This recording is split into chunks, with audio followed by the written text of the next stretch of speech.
Toulouse, ville rose, Toulouse encore endormie, avec son fleuve Garonne, une matinée paisible en apparence.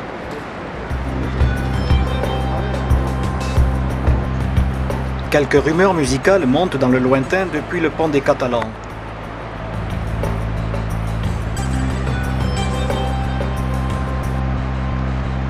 À y regarder de plus près, quelque chose d'étrange. Des clichés peu ordinaires, un calme qui annonce la tempête.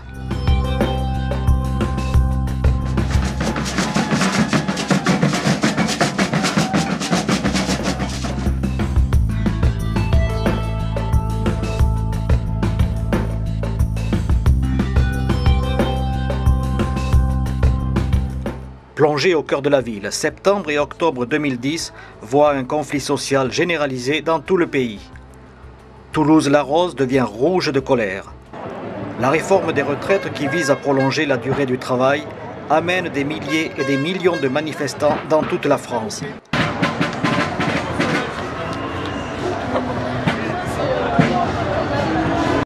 130 000 personnes étaient là sur le pavé toulousain le 19 octobre dernier. Tous reprennent le chemin de la rue pour une 8e fois en 2 mois.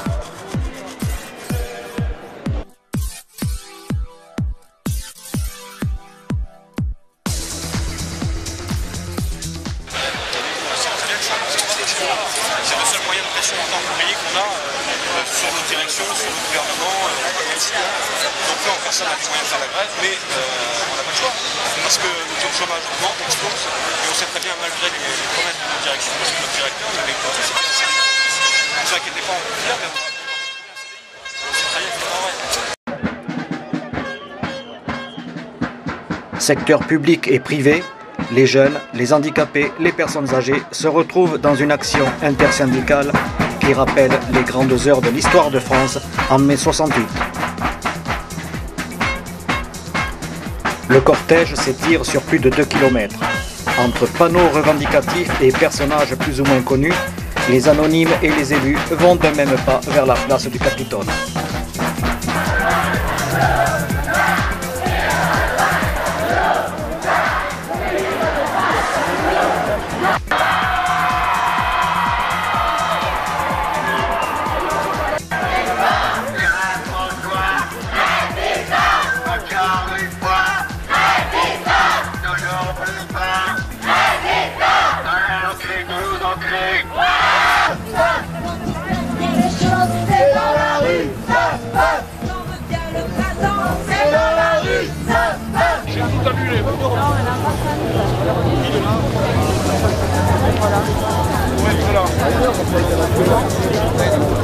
Qui c'est qui part?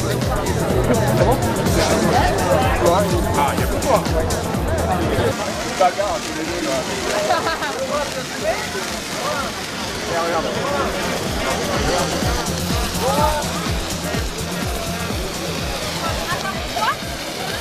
Vous êtes étudiant en quelle université? Je suis à Paul Sabatier. Je suis à Paul Sabatier. Vous êtes en vacances en ce moment? Non. La misère, récolte la colère. Qui sème la misère, récolte la colère. Et Sarkozy, au Karcher. Et Sarkozy, au Karcher.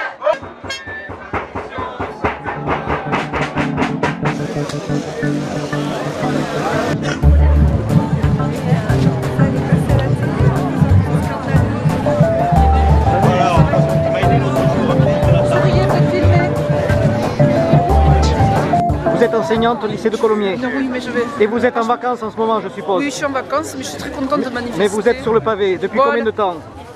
Depuis combien de temps? Avec mes collègues, là. Depuis combien de temps? Sur le pavé, ça fait longtemps. Ça fait longtemps. Quelle force vous anime pour être toujours là? Écoutez, c'est la quelle force. On a envie que ça bouge, quoi. On a envie que... Vous pensez que ça va bouger? Ben oui, on pense que ça bouge. Pourtant, on va encore... pourtant on n'est pas écouté, vous n'êtes pas écouté. Oui, mais ça fait rien. On continuera de s'exprimer. L'espoir fait vivre. Voilà. Bon. Puis toujours des soirées parisiennes.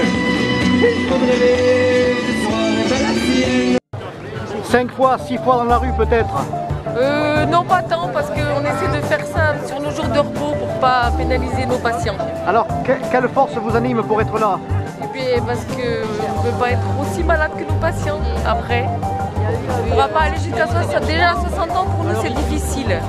Donc 65, 66, ce ne sera pas possible. Bon courage. Merci. C'est pas parce que la loi est votée qu'elle est juste et qu'on ne peut plus la contester. S'il y a une victoire, c'est celle de l'opinion. Le gouvernement n'écoute pas la rue. Or, quelle est la solution? Vous n'êtes pas découragé? Ben non, il faut pas oublier que c'est la rue qui votera au présidentiel. Et ça, c'est notre force.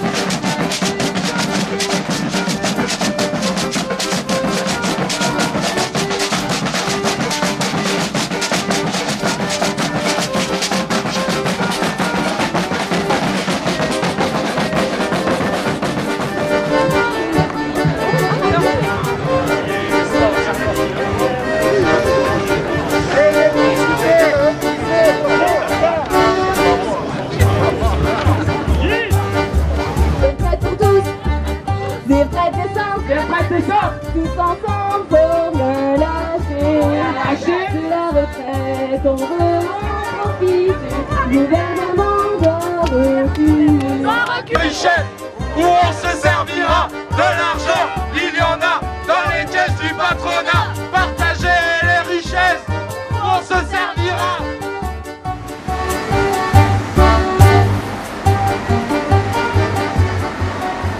Des sociologues bien pensants associent le fait de ces manifestations au besoin d'une population qui aurait un besoin de se regrouper, de faire la fête comme s'il s'agissait d'un apéro géant autorisé. Pourtant, en questionnant en profondeur ces gens qui osent perdre des journées de salaire et par famille entière bien souvent, ils ne sont pas là pour s'amuser. La France est reconnue dans le monde pour critiquer ou manifester à la moindre occasion, alors que très près de chez nous en Europe, de tels attroupements sont encore réprimés fortement.